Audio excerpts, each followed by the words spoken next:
Allah, sebenarnya ini bagus banget ya. Allah ngasih buat manusia itu sifat iri, dengki, jealous. Ini mesin kecerdasan manusia, mesin percepatan manusia. Allah kasih itu. Cuman memang mesin ini harus dipakai di tempat yang benar, dengan tujuan yang benar. Kalau kita punya mesin dengki, kita pakai untuk mendengki duniawi, aduh sakit banget. Habis-habisan kita bisa sakit pikiran, sakit perasaan, sakit mata, sakit telinga, sakit hati, sakit jantung. Semua sakit akan muncul ketika kita meletakkan mesin dengki untuk mendengki duniawi. Nah, coba deh ditaruhnya, diletakkan di tempat lain, mendengki, iri kepada akhirat, amalan-amalan akhirat. Aduh. Ini akan jadi mesin terbaik seperti yang dilakukan oleh Umar bin Khattab. Dia mungkin dia aslinya sih memang pendengki ya, mungkin ya. Nah, ketika masuk Islam itu dengkinya mungkin bahasanya beda ya, hasad dengan ghibthah. Ghibthah itu iri dengki kepada yang baik. Ya, pengen juga yang Nah, Umar ini seorang suka banget dengan kompetisi. Biasanya orang dengki iri itu kan orangnya punya jiwa kompetisi yang kuat gitu. Aku harus bisa ngalahin, aku harus bisa lebih tinggi, aku harus lebih gitu kan. Ini mesin dengki, atau kalau bahasa Arab yang dengki kepada akhirat, kebaikan disebut ghibthah. Ya, jadi kita tinggal setel itu mesinnya. Kalau kita udah mulai dengki dunia, cetrek, harus kita balikan, nge-twist sedikit aja dari dengki di sini, cetrek. Jadi kita mendengki akhirat, mengghibthah, iri kepada orang-orang yang punya amalan soleh lebih banyak. Umar sangat iri dengan Abu Bakar As-Siddiq gitu. Pas ditanya, hari ini siapakah yang sudah sedekah gitu, Abu Bakar angkat tangan. Ya, dia duluan, kata Umar. Hari ini siapakah yang sudah melakukan kebaikan ini gitu, Abu Bakar angkat tangan. Iya, dia lagi. Umar tuh keselnya tuh, besok pokoknya harus aku. Pokoknya kalau apa-apa harus aku. Ini bagus banget karena kita mendengki cahaya akhirat.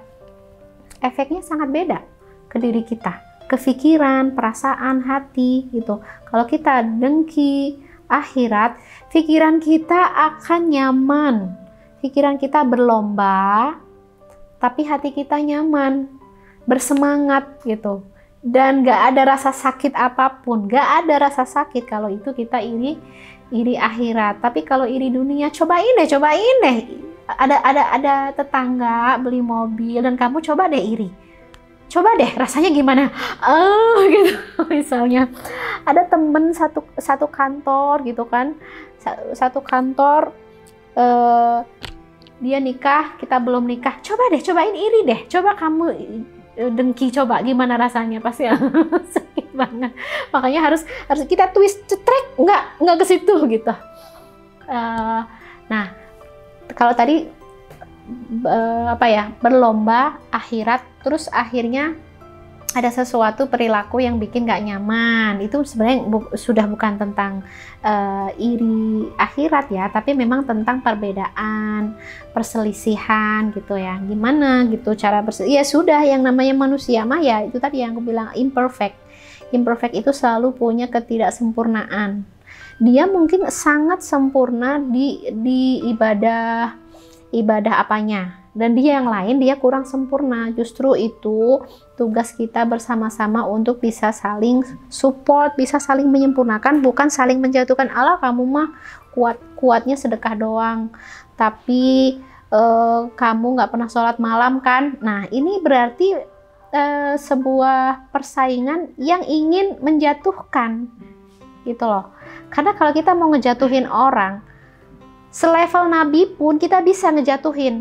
Kenapa? Karena pikiran kita adalah pikiran pengen menjatuhkan. Selevel Umar ya, kalau kita pengen ngejatuhin Umar, kita bisa ngejatuhin. Ala, Umar mah gini, kita bisa. Tapi kan bukan itu. Kalau kita mau ngebandingin diri kita dengan Umar, apalah daya ya. Artinya ukhuwah Islamiyah itu harus diberikan fondasi fondasi mengapresiasi kebaikan, bukan menghitung keburukan. Kalau kita menghitung keburukan, menghitung perbedaan, aku dan kamu tuh beda loh. Pikiran kita beda, cara kita beda, ini beda. Kalau kita fokus kepada perbedaan, kita akan semakin menjauh, meregang, menjauh. Tapi kalau kita berpikir persamaan, kita sama gitu. Kita punya Allah yang sama, kita punya Al-Quran yang sama, kita punya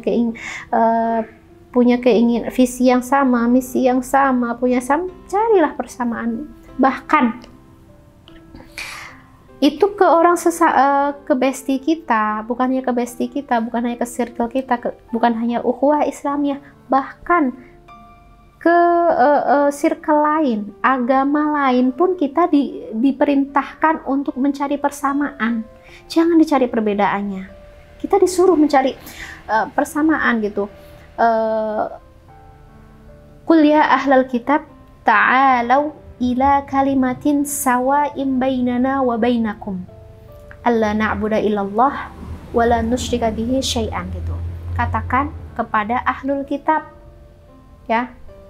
Ahlul kitab bisa Nasrani, bisa Yahudi. Ta'alau ila kalimatin sawa. Yuk, please, yuk kita menyepakati satu hal. Satu persamaan, satu kesepakatan, satu muara. Kalimah sawa. Kita punya banyak persamaan, ya. Kita cari persamaan. Kalimatin sawa bainana wa bainakum. Ya, persamaan pertama adalah alla na'budu illallah. Kalau di dalam ayat itu artinya, teman-teman yang dirahmati Allah, please, kalau kita punya circle, jangan korek-korek perbedaan, jangan korek-korek perselisihan, jangan korek-korek perpecahan, karena itu kalau dikorek pecah beneran. Justru itu yang harus kita kubur, kita tutup, kita sulam gitu loh.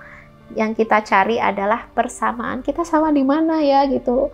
Kita sama kalau sama-sama senyum, kalau sama-sama nyaman, kalau sama-sama happy. Kita sama kalau sama-sama mengatakan Allahu Ahad, Allahu Somad, Lam Yalid. Itu sama. Kita sama-sama ingin mencari kedamaian. Kita sama-sama ingin